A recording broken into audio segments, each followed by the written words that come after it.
নতুন সিনেমা নিয়ে আসছেন বুবলি। অনেকদিন ধরেই অবস্থান করছেন শাবনাম বুবলি যুক্তরাষ্ট্রে। এই যুক্তরাষ্ট্রে একটি অনুষ্ঠানে অংশগ্রহণ করেছিলেন শাবনাম বুবলি এবং সেখান থেকে সেরা অভিনেত্রী পুরস্কারও পেয়েছেন তিনি। পুরস্কারটি হাতে পেয়ে একটি বক্তব্য রাখেন দর্শকদের জন্য। সেই বক্তব্যে বুবলি নতুন সিনেমার কথা জানান।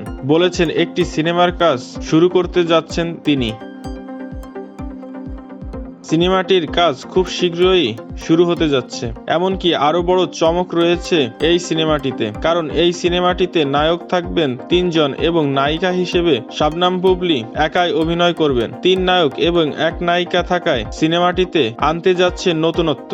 সিনেমাটির নাম মায়া দ্য লাভ। এই সিনেমায় 2 নায়কের সাথে শাবনাম বুবলি এই প্রথমবারের মতন কাজ করতে যাচ্ছেন। এই সিনেমাটির শুটিং ফেব্রুয়ারিতে ঢাকার আশেপাশেই শুরু করা হবে।